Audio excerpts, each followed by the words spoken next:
Hello, everyone, parents and students, and anybody else watching. Welcome. This is Mr. Mitchell. Hey, this is a video on how to create a smart music account online. Your first step is you're going to want to go to your email, whether it's Gmail or Yahoo or anything else like that. You want to search in your emails for online resources galore. If you hit enter, you'll come up to the email that I sent a couple weeks ago about different online resources. The first one that came up was Smart Music. What you want to do is you want to make sure that you have a Chrome browser for this because this usually works the best. You want to go to this link and it'll pull you up to a login page. Okay, you want to make sure that you're using an email. You can either use a parent email or you can use the student's email that they got when they became a student at Timber Ridge.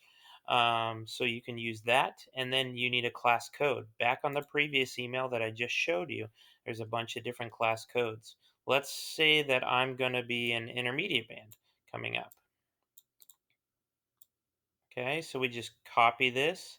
You can either hit Control C if you're on a Windows, or if you're on Mac, Command C, or you can just hit right click and copy.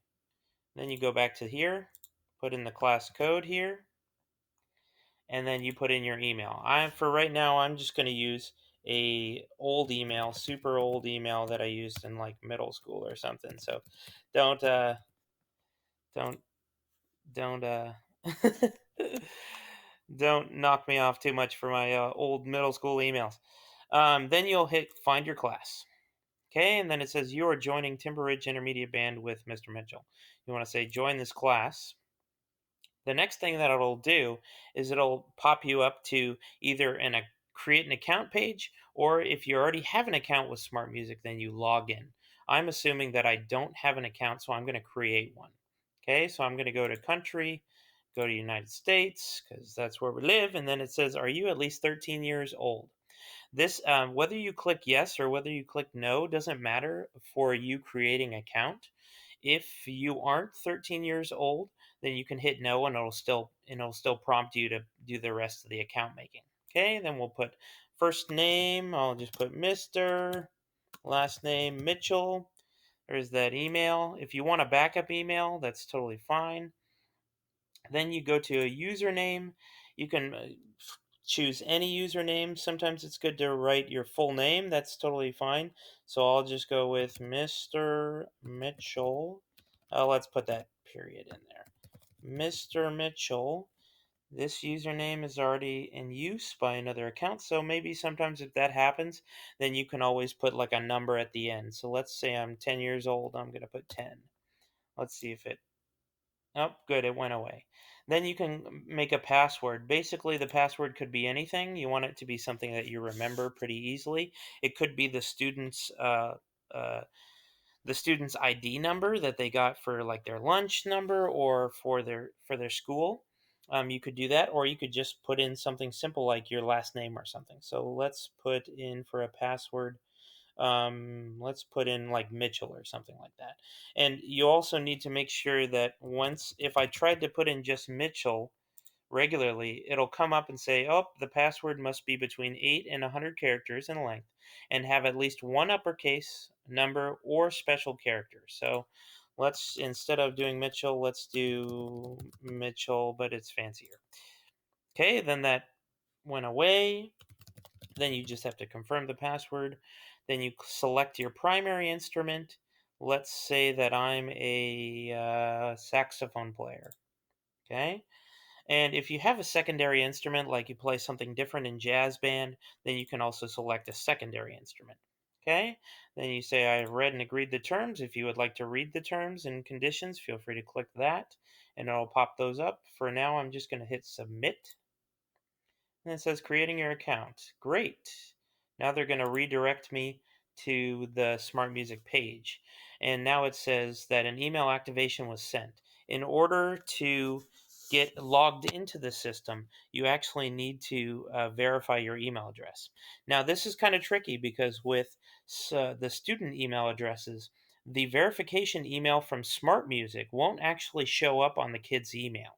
That's because there's some filtering and basically spamware, malware, stuff like that that prevents that message from being received to the kids' email. So that's okay. If you want to use the student's email, that's totally fine.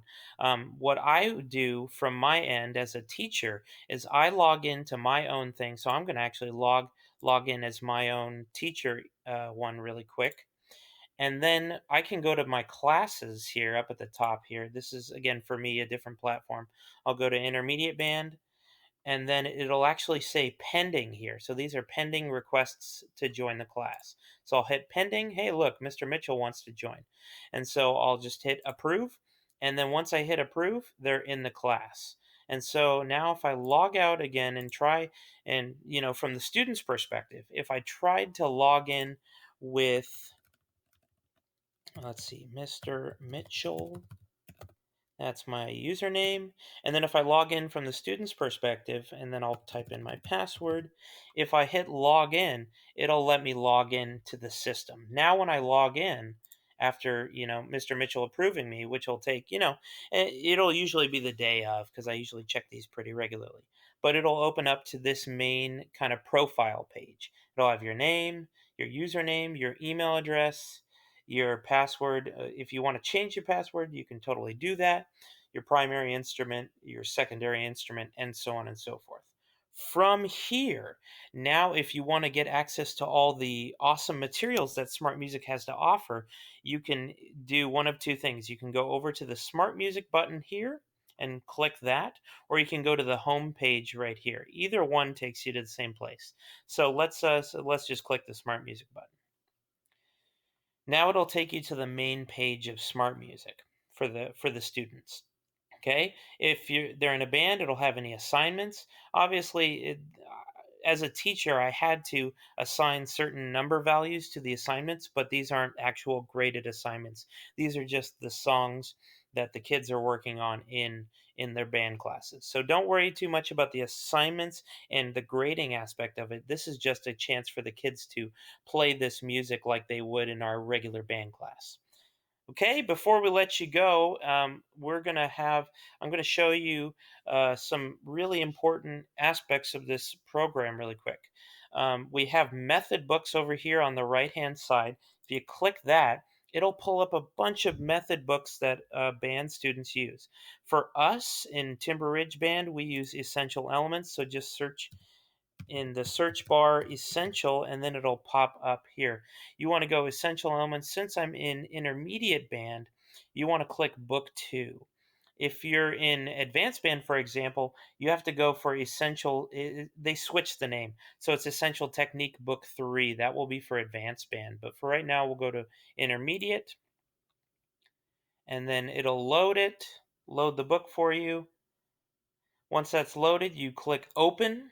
It'll have your instrument right here, and then movement is just the actual number out of the book. So let's say if you want to play number 4, Shepherd's A, you just click number 4, Shepherd's A, and then you can click open, and then it'll load all the materials for that song.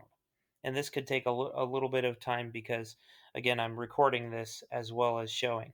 So now it loads up the specific piece that comes out of the book, which is very cool. So that's kind of how, and then again, if you want to go back, just hit the Smart Music button. It'll bring you back to the home page. Okay, great. That was how to log in. If you want to log out, you just click this little guy over here and click log out, and then you'll be logged out and you can log in for the next time.